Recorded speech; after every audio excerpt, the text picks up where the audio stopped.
primeiramente, queria agradecer ao presidente Viana essa oportunidade, parabenizá-lo, assim como a toda a sua diretoria, pelo excelente trabalho que faz à frente do Cresce, esse trabalho de expansão e de relacionamento junto aos corretores, a classe, ao segmento, né, dos corretores de imóveis. Queria parabenizá-lo muito por essa iniciativa também. Ao Renzo também, né, que comanda a Quarta Nobre, né, todo esse desenvolvimento, essa capacitação que hoje é necessária para todos os profissionais de mercado. Hoje a gente sabe que vocês têm muita experiência para dar e para passar também para todos. E essa experiência que é importante e necessária para o desenvolvimento da classe. Não só essa experiência, e acredito que cada vez mais, né, ontem mesmo, essa semana, eu estava vendo a grade de palestras aqui do Cresce, dessa Quarta Nobre. A gente sabe que não é fácil. Mas quantos anos, Renzo? 5 anos, toda quarta-feira vocês terem temas importantes, né, para passar para a classe dos corretores. Isso é importantíssimo, né, e de extrema necessidade, né, para cada vez mais esse mundo competitivo.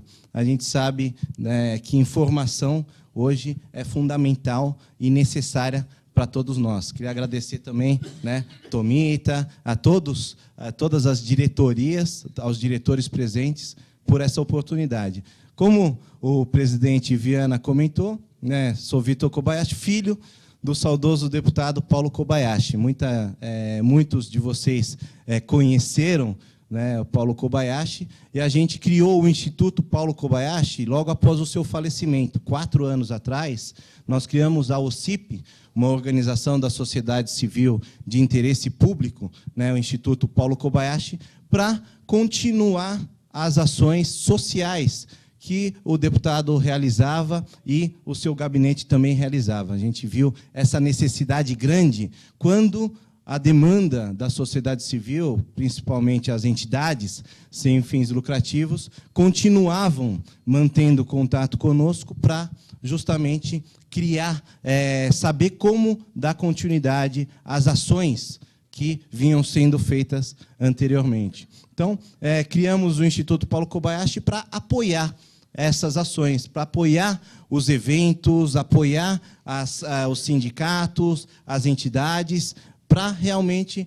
continuarem a realizar o seu trabalho e potencializar esse trabalho da melhor maneira possível, né? Então, eu vou explicar um pouquinho hoje sobre essa parte principalmente, a gente vai chegar nas parcerias público-privadas, hoje necessárias para o desenvolvimento de qualquer ação de cidadania, né? Qualquer ação da sociedade civil.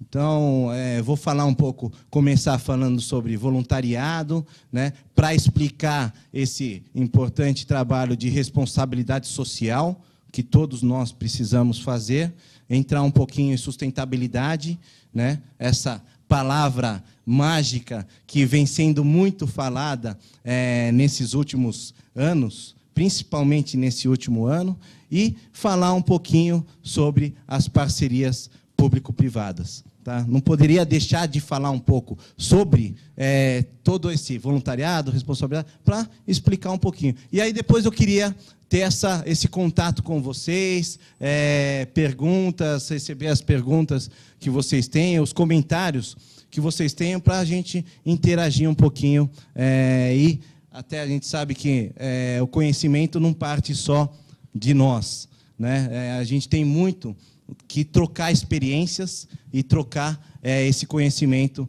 entre nós participantes. Ok? Então, voluntariado, eu acho que todo mundo aqui sabe muito bem o que é ser um voluntário, né? Todo mundo, de alguma maneira, já foi voluntário uma vez na vida, né? Mas vale a gente ressaltar esse importante trabalho que é para a nossa sociedade hoje, né?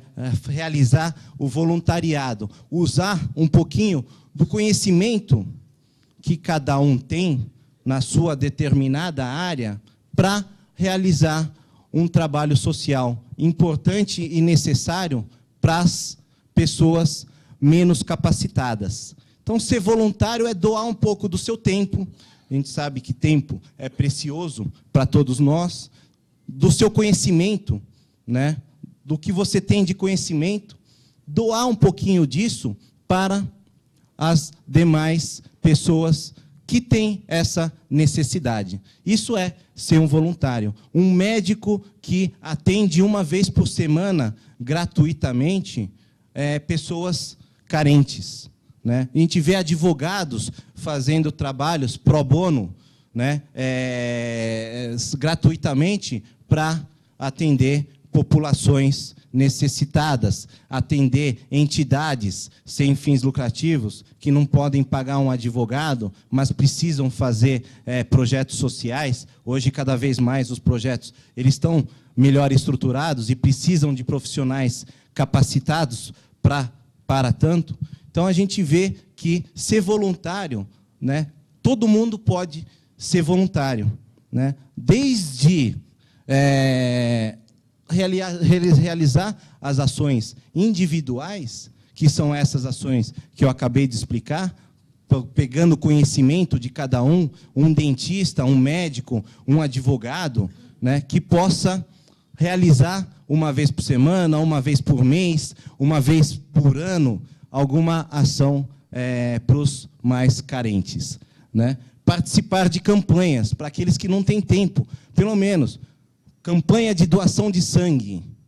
Participando de uma campanha de doação de sangue, né, do Hemocentro ou de um hospital público, você está sendo voluntário em alguma ação. Participando de doação de campanha do agasalho, do Fundo Social do Governo do Estado, né, ou campanha de doação de brinquedos para o Natal Solidário, né, tudo isso, pelo menos participando dessas ações, conjuntamente a gente sabe que está ajudando o próximo, né, de alguma maneira. Juntar-se a grupos comunitários. Isso inclui sociedade civil, associações sem fins lucrativos, associações que desenvolvem um trabalho específico, né, conselho regional, sindicato laboral ou patronal, tá? Tudo isso, participando, vocês estão realizando ações voluntárias. Tenho certeza que muitos dos senhores, boa noite, muitos dos senhores fazem parte da diretoria do Cresce, fazem parte de projetos sociais e que voluntariamente realizam ações necessárias, né? Isso já é ser voluntário, né? Trabalhar em organizações sociais, né? Eu vou explicar um pouquinho dessas organizações sociais que estão sendo criadas hoje para estar realizando ações governamentais, inclusive, né? E participar de projetos públicos, né? Onde cada um pode estar participando de projetos que tem a prefeitura, tem o dedo do governo, tem as entidades sociais realizando esses projetos para o cidadão morador aí de um bairro, de uma cidade, tá? De uma localidade. Então, isso, né, participando de alguma dessas 5 ações, você está sendo um voluntário, né? E o voluntário, eu gosto de sempre dar aquele exemplo, um exemplo do beija-flor, né? O beija-flor que numa floresta que estava em chamas, né? Estava uma floresta em chamas e todos os animais da floresta estavam fugindo. E aí tinha o beija-flor que ia no leito do rio, pegava um pouquinho de água e jogava no fogo. Ia lá, pegava um pouquinho de água no seu biquinho pequeno e jogava no fogo. Daí parou o elefante e falou: poxa, beija-flor, Para com isso, está todo mundo fugindo, né? O que você está fazendo? Você acha que você vai apagar esse incêndio? Vai, corre, salva a sua vida, né? Olha, elefante, posso até fazer isso, mas pelo menos eu estou fazendo a minha parte para com a floresta. A minha parte, né, de responsabilidade para com a floresta, eu estou realizando. Então, trabalho social, trabalho voluntário, vem muito disso, né? Fazer a sua parte também para toda a sociedade. E aí que a gente entra na responsabilidade social. Essa palavra tão necessária hoje, que está em evidências no comércio, nas empresas, no governo, na iniciativa pública, nas entidades sociais, né? O que é responsabilidade social hoje? Tem muito a ver com sustentabilidade. Uma responsabilidade social diz respeito ao cumprimento dos deveres e obrigações dos indivíduos e das empresas para com a sociedade em geral. É cada um realizar as suas ações, né, responsavelmente e socialmente para o bem comum, para o cidadão. Não só as empresas, como o governo, que precisa realizar os seus deveres para com o cidadão, e as entidades do terceiro setor, as ONGs, as entidades da sociedade civil. Tá? O cenário atual. A gente vê hoje que tem uma alta demanda por políticas e programas sociais.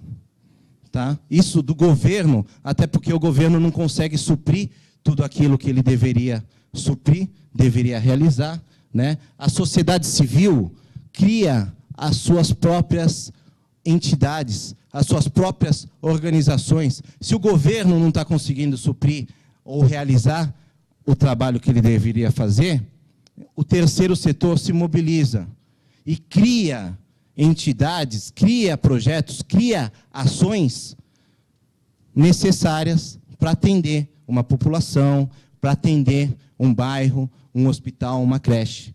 Tá?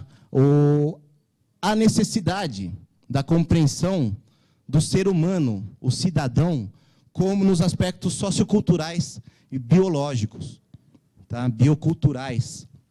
Tudo isso, cada vez mais, se a gente está atendendo uma população, a gente precisa saber qual é a principal necessidade deles, qual é a carência desse povo, dessa população. Conhecer um pouco mais, não só o cliente, mas o cidadão que mora em determinado bairro, que tem determinada faixa etária, uma determinada faixa social, ok? Tudo isso faz parte também do trabalho social, ok? Não é só a área comercial que precisa dessas informações. E aí eu vou explicar um pouquinho. A importância da área social nos 3 setores. Hoje a gente vê governo como o primeiro setor, iniciativa privada, o segundo setor, e o terceiro setor, que foi criado justamente para realizar ações que o primeiro setor deveria realizar, ok? Ou até potencializar algumas ações, inclusive do segundo setor, das entidades da iniciativa privada, ok? Primeiro setor, cenário do primeiro setor. Então, como eu comentei para vocês agora, o primeiro setor, o governo, ele não consegue realizar todas as ações necessárias na saúde, na educação, na segurança pública, tá? No meio ambiente, na assistência social. Tudo isso são premissas governamentais. O governo tem que realizar isso para devolver para o cidadão que paga imposto tudo aquilo, né, que ele deveria realizar. Só que o governo não consegue realizar tudo isso. Pela burocracia, alta burocracia, falta de mobilidade do próprio governo, ele até tenta, ele consegue fazer, dependendo do governante, dos governantes, tá? Mas tem aí uma capacidade de mobilização limitada. Então, lógico, o governo ele precisa realizar as ações e precisa de apoio para realizar essas ações. Como é que ele realiza hoje? Muito do governo, a gente vê que ele, inclusive, está, entre aspas, terceirizando algumas ações para as entidades da sociedade civil, para as organizações sociais. Tá? Mas as diretrizes, elas continuam sendo importantes que sejam governamentais. Então, para onde vai a nossa educação? Pô, tem a Secretaria da Educação, o MEC, a Secretaria Municipal, tudo isso com pessoas capacitadas para direcionar para onde a nossa educação tem que seguir, para dar planos, para dar metas, para dar as diretrizes necessárias. Aí entra a iniciativa privada. Hoje, as empresas, elas precisam cada vez mais. A gente sabe que toda empresa, não só produtora de produtos, fabricantes, como de serviços também, né, a competitividade está muito alta. Né?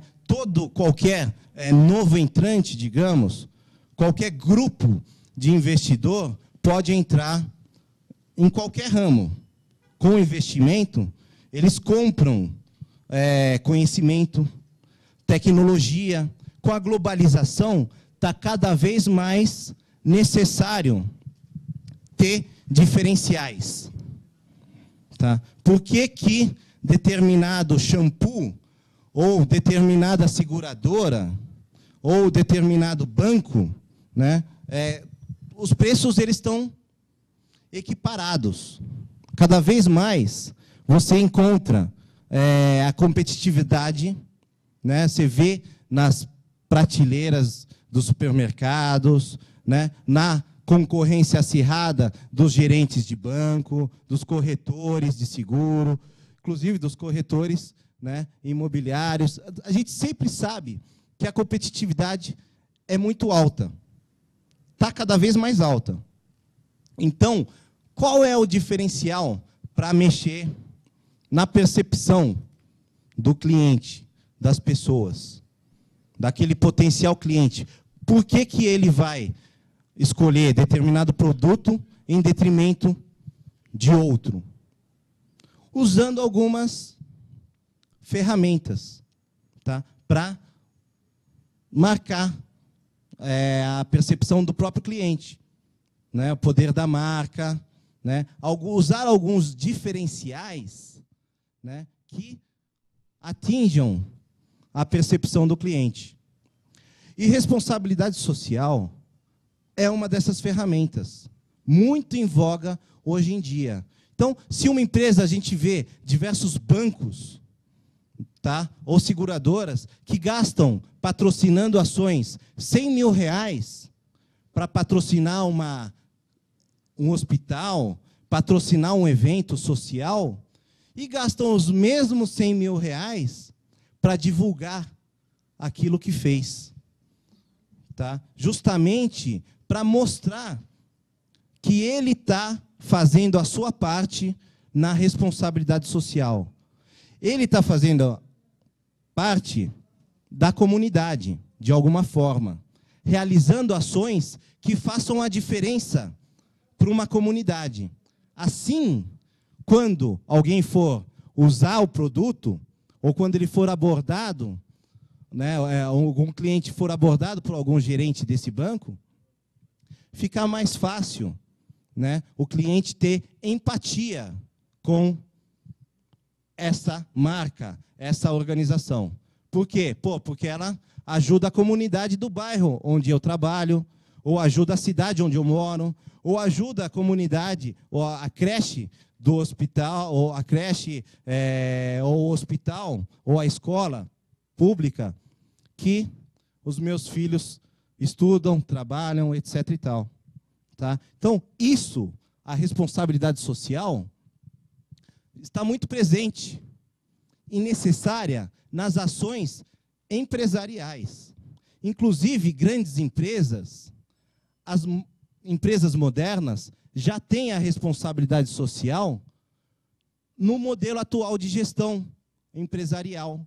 Já consta no marketing das empresas ou na área comercial das empresas a responsabilidade social, ou o que a empresa vai gastar, vai ter de orçamento para realizar ações sociais. Mas a gente sabe que isso é muito bonito para as grandes empresas. Pequena e média empresa, né, não consegue colocar funcionários que deveriam estar indo atrás de clientes, prospectando clientes, para fazer a pesquisa da área social. Não é só chegar e falar, ó, toma dinheiro para uma determinada ONG e falar, ó, realiza aí suas ações. E publicar no jornalzinho de bairro que realizou essas ações. Precisa realmente verificar a necessidade dessas ações, ver se esse dinheiro, esse recurso, esse patrocínio vai ser bem utilizado, vai ser para atender aquele público realmente necessitado. Tá? Então, não adianta, a pequena e média empresa não vai ter tempo para estar colocando pessoas em horário comercial para fazer, a não ser que estimule o voluntariado, né? Ou que os próprios funcionários entendam da necessidade da responsabilidade social para a empresa como um todo. Ok? Então, a gente vê muito dessas ações, né, serem bem pesquisadas pelas grandes, mas as pequenas e médias têm que também conhecer o trabalho governamental, o trabalho das entidades para despenderem ações, patrocínios, despenderem um pouco do seu resultado para essas ações sociais necessárias. Né? Então, a empresa hoje está muito focada nisso. Né? Alguém pode me falar, né, qual é o grande objetivo hoje de uma empresa moderna? Qual é o grande objetivo de uma empresa? Obter lucros. Crescimento. Sustentabilidade. Tá? Realmente, digamos que muita gente ainda pensa dessa maneira. Não está errado falar que hoje o grande objetivo de uma empresa é o lucro. É isso que faz girar, faz com que a empresa consiga pagar os funcionários, pagar as contas fixas do mês, né, poder investir no seu crescimento. Tá? Mas, modernamente falando, né, hoje a gente tem que falar que a empresa, né, uma organização moderna, o grande objetivo dela é satisfazer o seu cliente. Concorda? Satisfazendo o seu cliente, consequentemente, vem o lucro e o sucesso. Se o cliente estiver satisfeito com o seu produto, com o seu serviço, você vai, consequentemente, realizar lucros e poder até ampliar as suas ações. Então, a responsabilidade social, a gente vê, né, que é uma das ferramentas para atingir a percepção dos clientes. Tá? Para que ele passe a olhar o seu produto com mais carinho. Então, por que ele vai comprar um shampoo de R$10, né? Se do lado tem um de R$11, mas tem um selo lá dizendo que, comprovando que a fábrica não polui o meio ambiente. ou que os funcionários, né, não têm mão de obra infantil. Né, eles não contratam mão de obra infantil. Pô, sabendo disso, muita gente hoje paga R$1 a mais para comprar esse produto. Pô, eu não tenho tempo de fazer a minha parte na responsabilidade social. Ah, então ao invés de dar R$1 aí na esquina, eu vou, pelo menos, primar por esse produto. E aí, pelo menos a minha parte eu estou fazendo também. Ok? Alguma forma da gente estar mostrando isso. E as grandes empresas, a gente vê Bradesco, Itaú, Banco Real, Santander, essas ações, para prestar serviço para esses grandes conglomerados, Johnson's, Nestlé, tá? A mesa de compra está tão acirrada, né? Não é mais centavos que fazem a diferença. Está parecendo pregão de prefeitura ou de governo do Estado. Tá? Conta pontos, uma série de atividades que você faz também. Não só tempo de casa ou tempo de serviço que você faz em determinado prestação de serviço, mas o que está contando ponto hoje para você ser prestador de serviços de um Banco Real? Fazer trabalho de responsabilidade social. Você comprovando que você faz trabalho de responsabilidade social, ganha pontos, né, na análise da mesa de compras de uma grande corporação. Então, cada vez mais, para mostrar isso também para o público, que eles estão forçando, inclusive, os fornecedores a fazerem a responsabilidade social deles, né, é necessário todo mundo realizar a sua parte também. Quer ser prestador de serviços do Bradesco? Né? Ó, se você não for, pode até ter um melhor preço, mas aquele seu concorrente faz. Ele está 10 pontos na frente de você que não faz. Então, faz com que várias empresas, prestadoras de serviços, inclusive, mostrem que estão fazendo também a sua parte de responsabilidade social. Tá? E as entidades civis, cada vez mais, estão profissionalizadas. Hoje, a gente tem ONGs, OCIPs. OCIP é uma modalidade de ONG, tá? Organização não governamental. A OCIP é uma organização da sociedade civil de interesse público. Tá? Ela é regulamentada pelo Ministério da Justiça. Tá? E toda OCIP, ela precisa prestar contas. Qualquer denúncia pode ser auditada pelo Ministério Público, tá? E todos os seus balanços, né, semestralmente precisam ir para o Ministério da Justiça. Ok? Então, é um comprovante de que essa ONG está realizando, está enquadrada nesse projeto, no Ministério da Justiça. Ok? Daí tem as fundações, tem as organizações sociais, tá, que hoje fazem a gestão de hospitais. Hoje a gente vê Albert Einstein, Hospital Bandeirantes, Sírio-Libanês, tá? Grandes hospitais privados montando organizações sociais para gerir um hospital público. Então, o governo ele está mandando recursos para essas organizações sociais, para essas OCIPs, para ela gerir as ações de educação, de saúde, de segurança, tudo isso para facilitar ainda mais o trabalho governamental. Então, tem essa necessidade, essa integração, mas precisa ter a parceria com os 3 setores.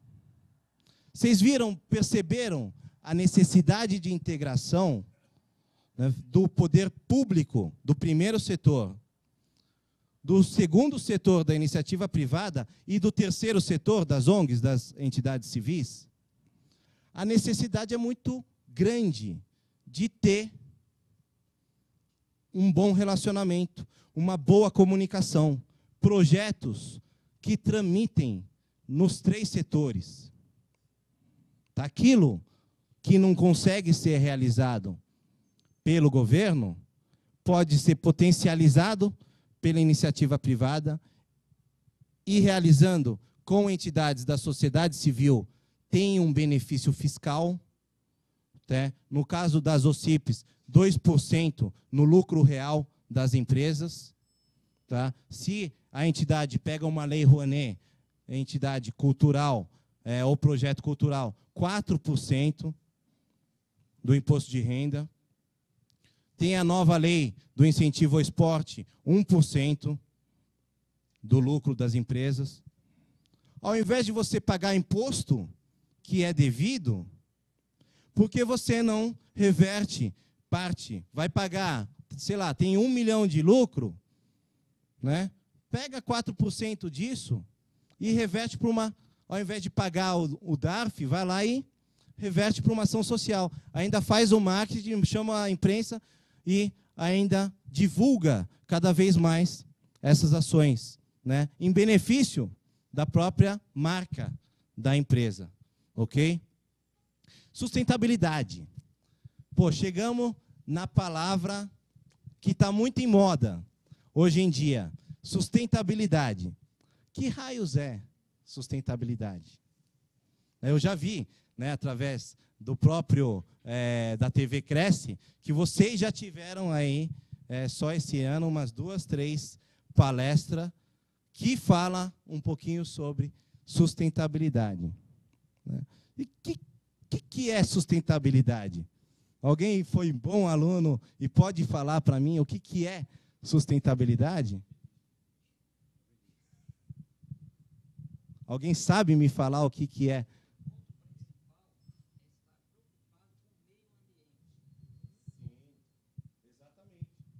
É dar sustentação ao seu próprio negócio.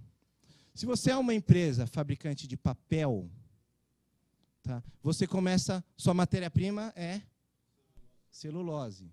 Você vai ter que desmatar de alguma maneira. Se você começa a desmatar adoidadamente, uma hora vai faltar matéria-prima. Uma hora você já está dando um tiro no seu próprio pé e falando, olha, eu vivo até onde houver aí matéria-prima para eu sustentar o meu negócio. Tá? Se ela não fizer um programa de reflorestamento sustentável, para que de lá ela consiga tirar a sua matéria-prima, aí está a sustentabilidade do negócio dela, da empresa de fabricante de papel. Ok? Assim, é o mesmo exemplo para as outras diversas empresas. Só que existe, né, esse conceito de sustentabilidade também para os negócios. Né? A gente ajuda, por exemplo, tem empresas que ajudam a desenvolver determinada cidade ou determinado bairro, porque isso é sustentável para o negócio delas. Tá?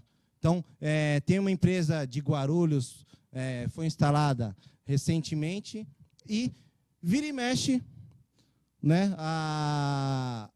o bairro onde ela estava, o entorno dela, era uma periferia com falta de segurança, e os funcionários não conseguiam nem sair para almoçar, porque eles eram assaltados. Adianta ir lá na delegacia toda semana, todo dia, para buscar segurança, se o próprio bairro acaba vendo a empresa, opa, lá só tem funcionário que, né, até o faxineiro ganha bem, então, até ele é alvo dos assaltantes. Tiveram que fazer um trabalho de conscientização no bairro todo, né? Trabalho social, patrocinar creche local, patrocinar escola local, para que esse trabalho, né, para que os funcionários parassem de ser assaltados. e deu resultado. Tá? Então, sustentabilidade é promover a exploração de áreas, o uso de recursos planetários, tá? Naturais ou não, de forma a prejudicar o menos possível o equilíbrio entre o meio ambiente e as comunidades e toda a biosfera que dele dependem para existir.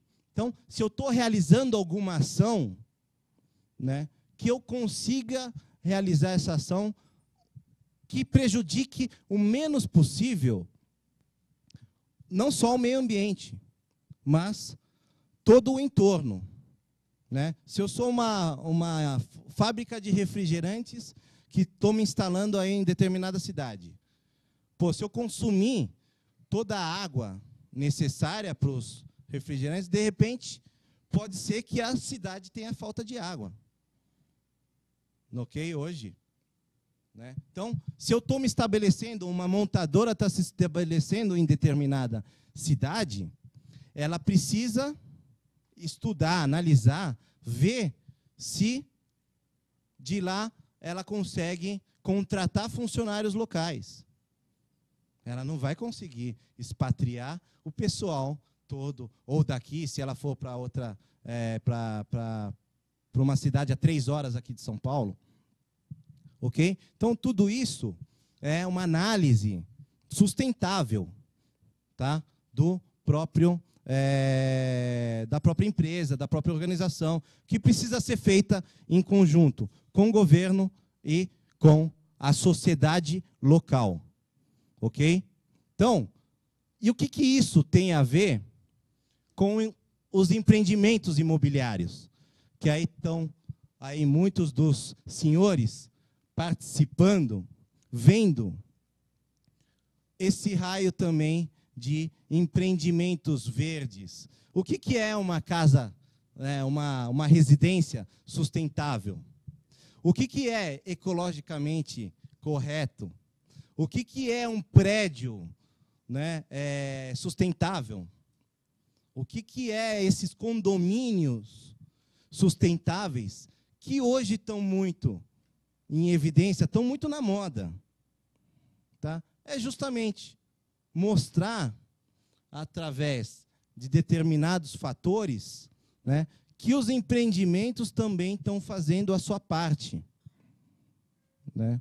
Então, pegar um pouquinho, ser ecologicamente correto, ser economicamente viável, ser socialmente justo e culturalmente aceito. Não adianta, antigamente, até algum tempo atrás, uns 2, 3 anos, uns 2 anos, atrás, esses empreendimentos, eles não tinham um preço, digamos, né, economicamente viável. Tá? Mas a exploração disso, né, e a própria aceitação do público. Opa, eu estou pelo menos aqui fazendo eu estou economizando energia, ou eu estou fazendo algo melhor para o meio ambiente, está na moda. Opa, então eu vou querer um apartamento, eu vou querer um condomínio, uma casa nesse condomínio. A gente vê que cada vez mais as empreiteiras, as construtoras, elas estão com esse mercado bastante em evidência. Está crescendo. Crescendo faz com que o preço também seja mais acessível, mais viável. Ok? A gente vê. Deixa eu. Qual é mesmo?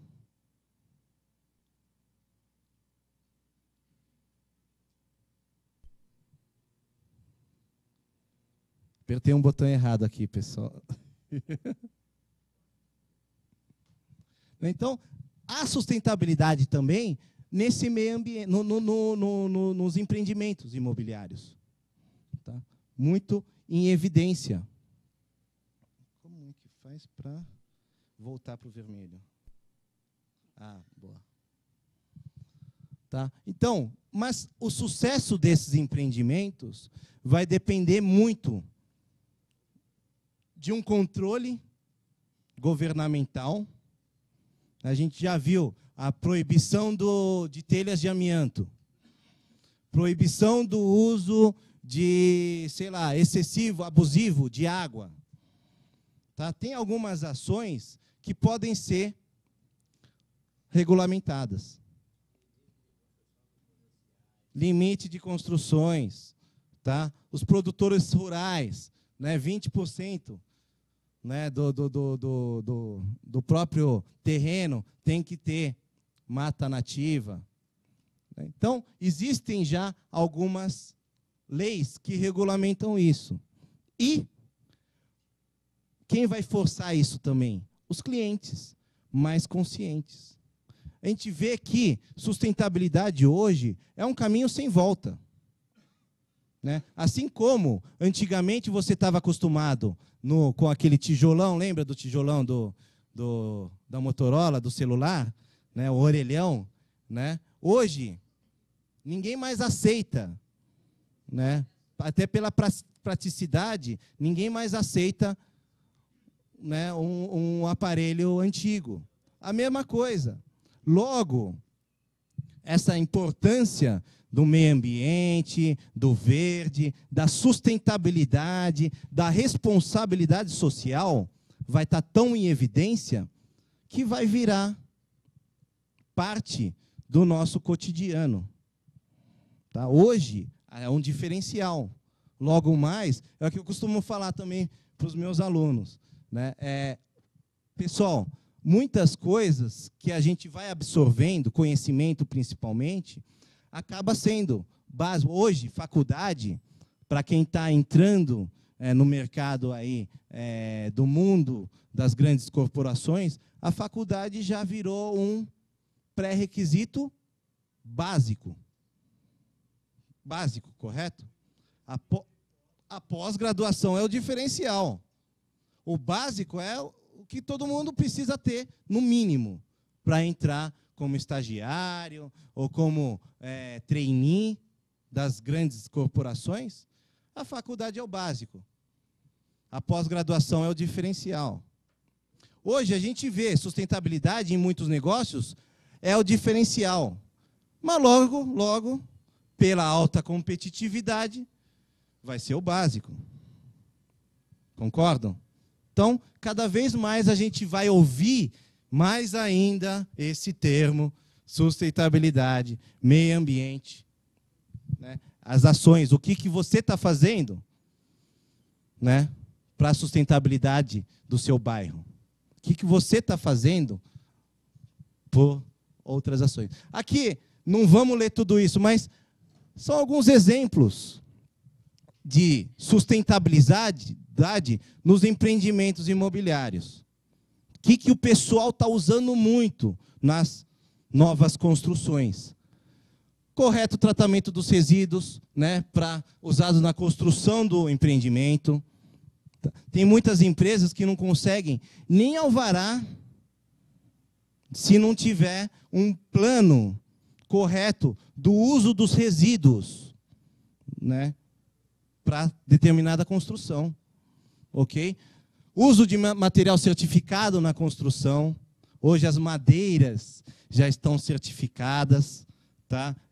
De reflorestamento. Tá cada vez mais. Né? Grandes corporações vão ser que nem bancos futuramente. Elas não vão mais comprar madeira que não seja certificada ou determinado material da construção civil que não seja certificado.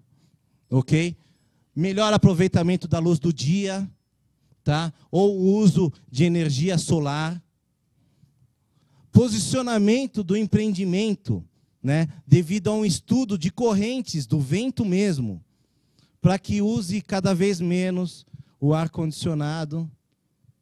Ok? Então, já existe, onde vai ser as janelas desse prédio. Opa, aqui tem já tem estudos. Tá? Onde é que vão ser? Né? Então, abre uma aqui, abre uma no final para fazer uma corrente. Né? Então, isso já tem já tem estudos, já tem posicionamentos, né? Inclusive com relação a isso. Uso racional de água, vocês veem as bacias mesmo, né, da Deca, da Hidra, todas elas já têm até aquele, né, né, então, local para coleta de lixo reciclável. Não tem, ou então vamos ajudar a desenvolver. A construtora vai atrás de algumas cooperativas de lixo reciclável, tá? Vamos ajudar a melhorar. Na construção já saem compartimentos, já saem alternativas para a própria separação do lixo reciclável. Então, são algumas ações que já estão sendo feitas. E que é muito fácil você convencer também, usar argumentos desses para mostrar para os, inclusive, compradores. Ok? Então, as vantagens. Economia. Se hoje, né, está um pouquinho mais caro ser sustentável, né? Ano passado era muito mais caro, hoje já não está tanto assim.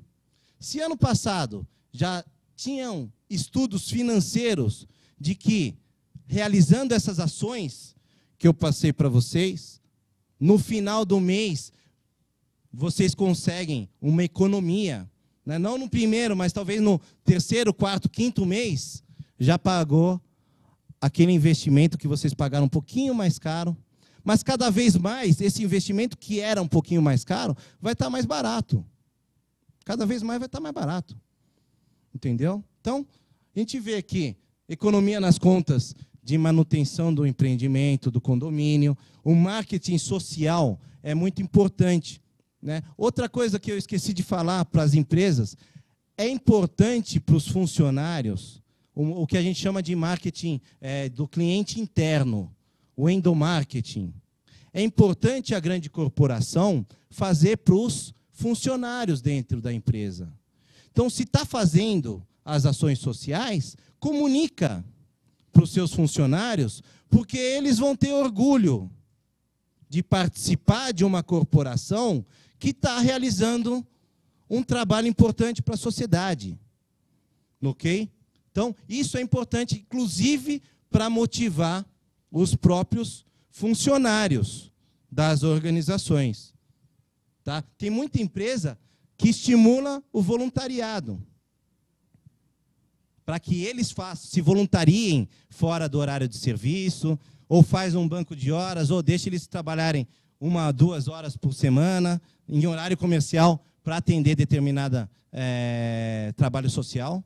Ok?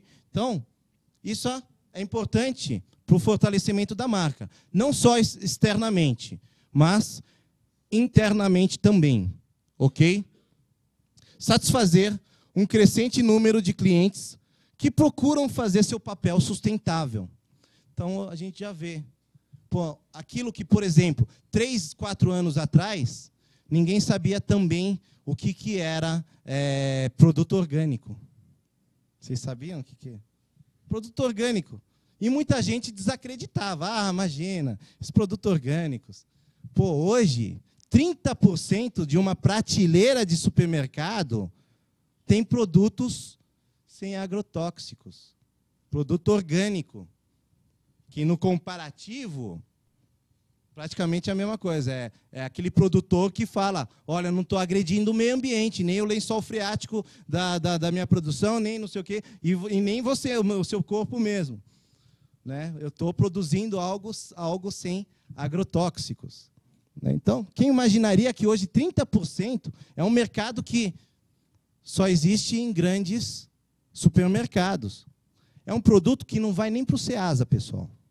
Sabe por quê? Porque não tem demanda. Só indo para o supermercado já acaba. Não tem produtores suficientes para fazer. Então, vai ser isso. É o nosso futuro. Né? Então, cada vez mais as pessoas querem, procuram algo sustentável. Tá? Isso aqui eu vou passar rapidamente.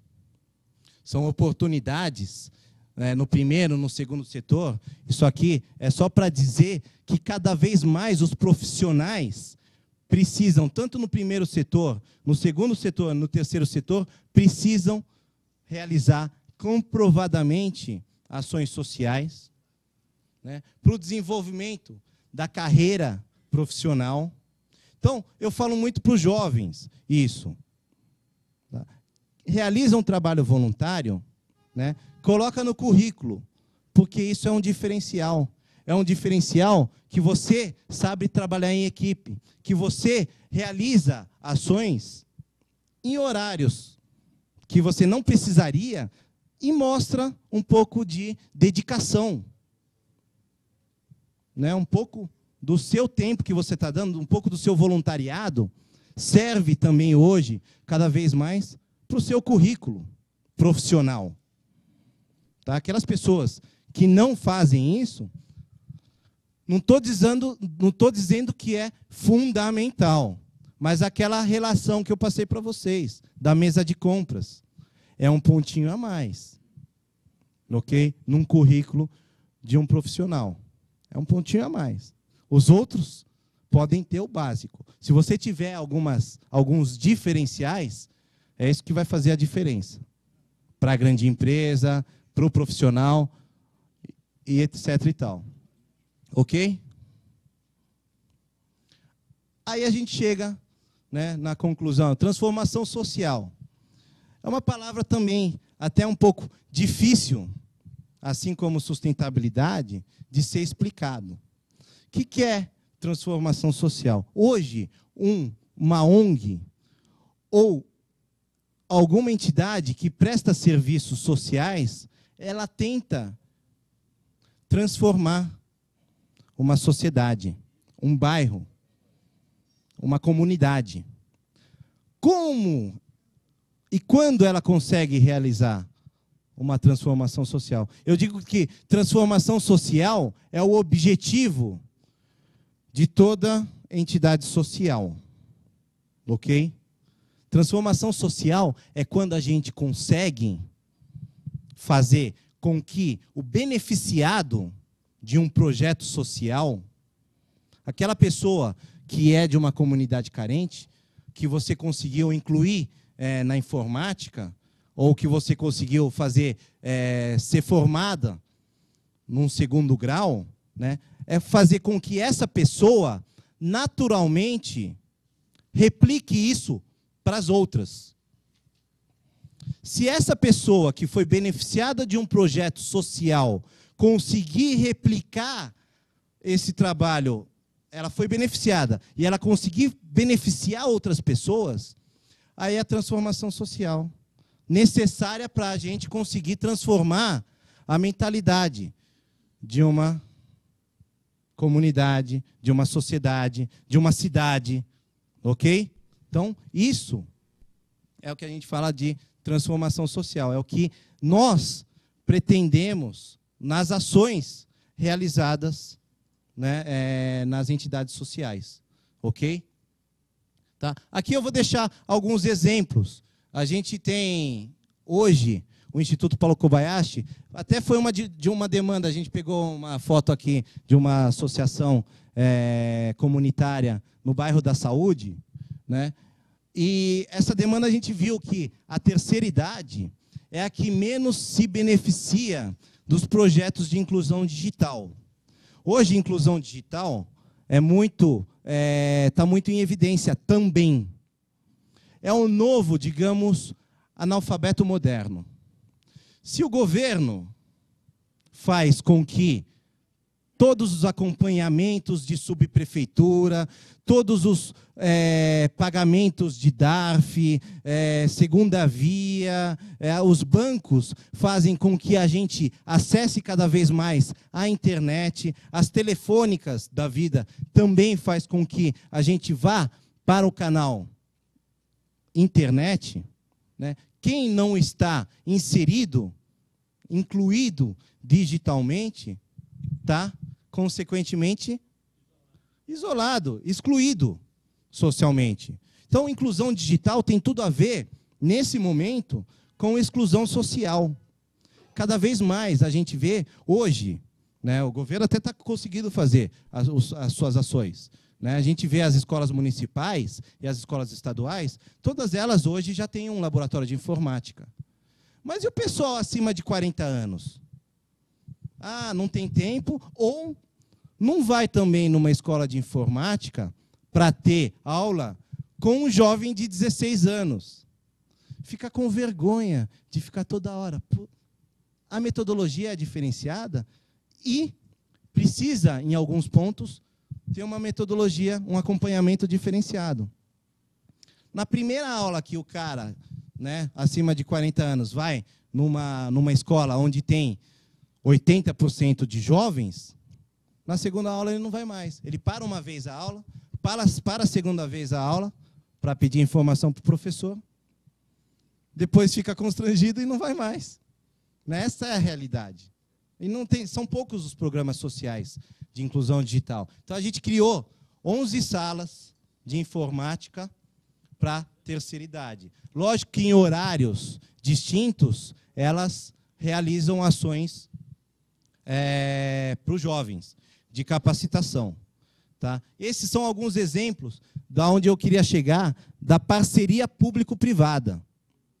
A parceria necessária entre uma diretriz governamental, inclusão digital é uma diretriz governamental, a iniciativa privada patrocinando, nesse caso o Banco Real e a Mitsubishi patrocinaram muitas das salas, né? A outra parte foi a IBM e a Microsoft também, que patrocinou outras ações, outras salas, e sempre em benefício de uma entidade do terceiro setor.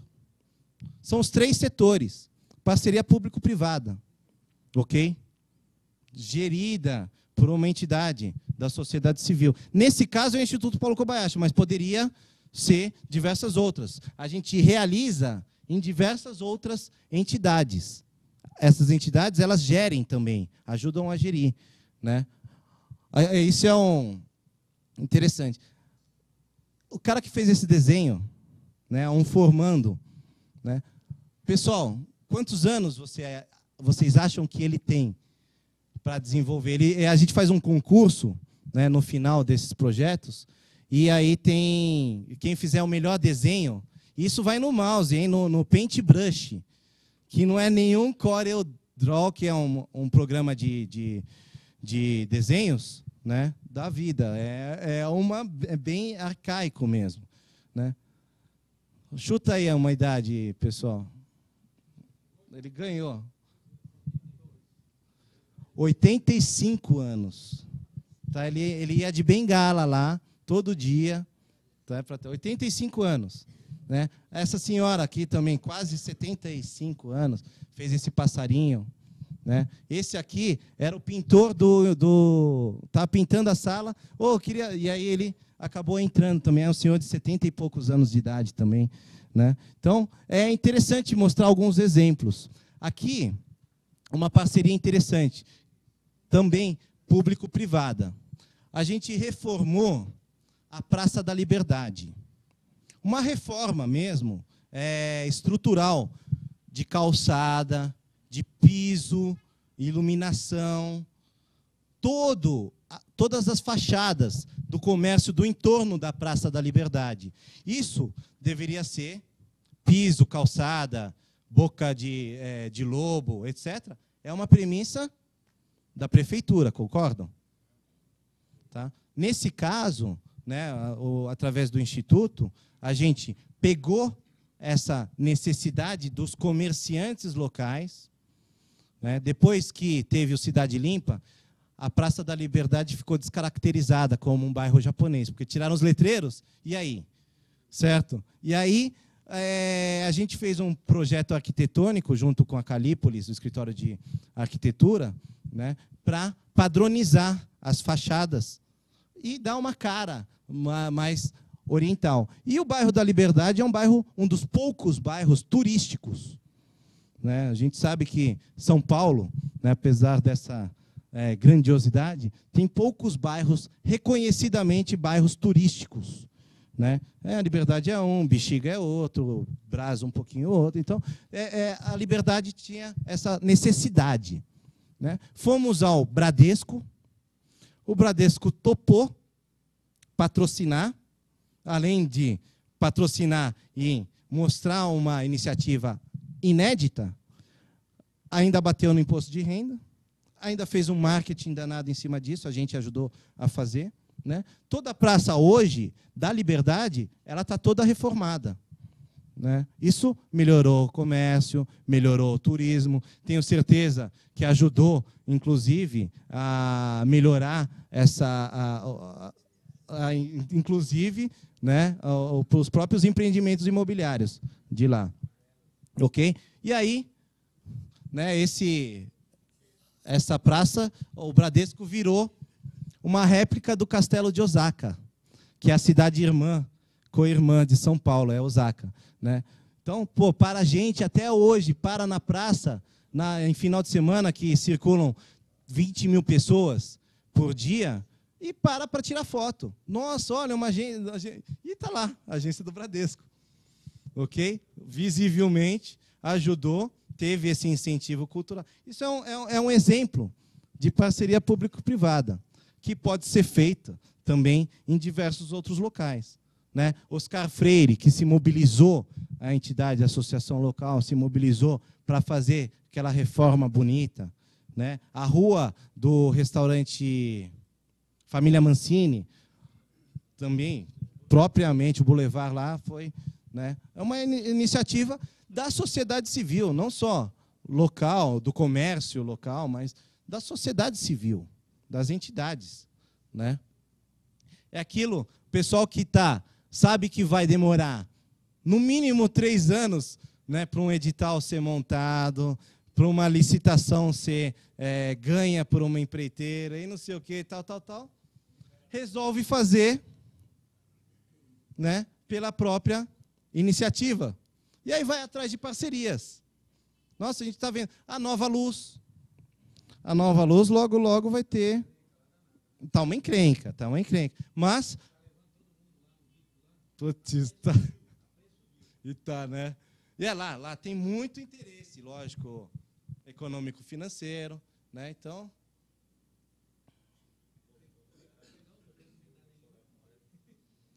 Aqui são outros espetáculos, inclusão social, né? E aí, deixar finalizar aqui um pouquinho, né? Queria agradecer muito e deixar aberto também para perguntas e comentários, tá, pessoal? Obrigado a todos.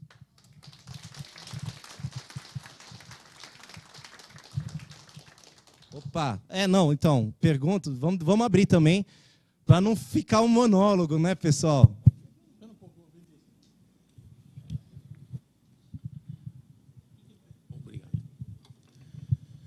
Boa noite. Eu sou engenheiro civil e estou tirando meu diploma de corretor. Sou de Mogi das Cruzes. E, assim, em off, eu estou percebendo que um grande problema nos condomínios de Mogi das Cruzes é que existe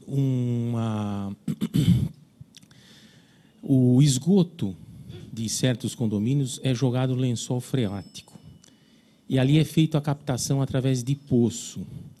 Então, você está começando a perceber que existe uma contaminação em massa dos condomínios.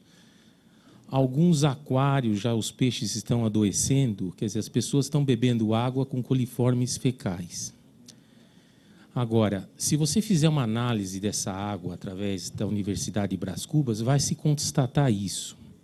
E teria que se trabalhar nos moldes que nem foi feito o Bertioga. O que poderia ser feito em termos... do senhor, assim, alguma coisa para se tentar reverter essa situação, porque os empreendimentos lá tiveram um custo. E quem fez estava sabendo disso. Isso vai onerar muito os empreendedores, que eu também não sou apolítico nesse ponto, mas eu fico pensando em toda aquela comunidade que está vivenciando todo esse problema e não está sabendo do porquê que está acontecendo isso.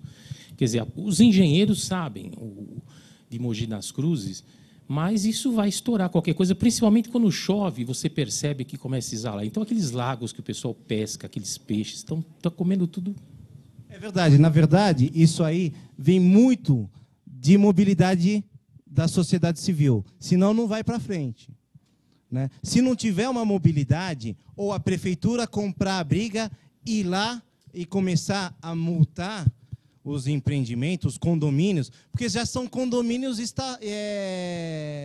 condomínios já estabilizados há alguns anos lá, né? E que não é o que nem está sendo conscientizado hoje, e os condomínios estão sendo construídos hoje para evitar esse problema. Mas e aqueles condomínios que já foram criados, já não se preocupou com isso? Aí é bater em cima, mandar a prefeitura fiscalizar, CETESB, né? É ter uma mobilização grande em cima dessa necessidade, né? É a única maneira, porque hoje não vão ser os próprios moradores que vão, né? Resolvemos pagar um condomínio, né? Ou alguém ir lá e cutucar e ficar pressionando para eles realizarem. Kobayashi, por favor, o senhor falou agora há pouco tempo que se a pessoa transferisse o dinheiro para um ONG, que ganharia 4% de imposto. No caso de uma Lei Rouanet, é 4%. Como é que é? Lei Rouanet são para projetos culturais, né, do Ministério da Cultura. Então, o senhor disse 1 milhão de cruzeiros, que valeria 4% o quê? 4% sobre 1 milhão. Sobre o imposto... Seria 400 mil. 4%, 40 mil. 40 mil. Descontaria 40 mil, pagaria o resto. Pagaria o resto, exatamente.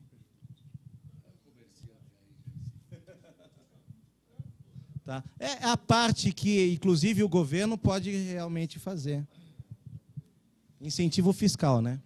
A minha pergunta seria sobre competição a nível de Brasil, fazendo uma comparação com a criação da Alca.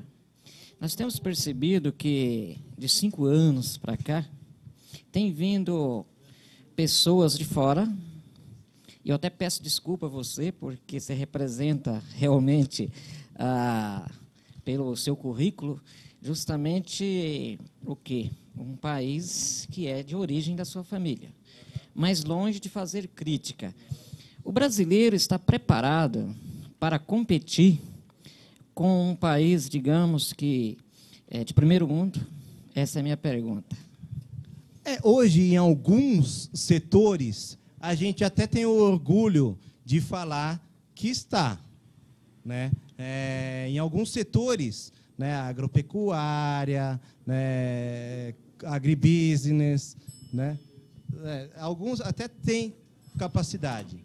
Outros, realmente, há essa falta de tecnologia, né? Existe a necessidade de trazer conhecimento e tecnologia de fora, né? Aí que se dá também os impostos de importação, né, para, inclusive, estimular a própria indústria brasileira a se capacitar para oferecer um produto condizente, né? Então, realmente, alguns setores está, e outros setores está se preparando para... Eu acho que todo país precisa ter aquele perfil para que ele precisa se focar, né? Não dá para abraçar o mundo todo.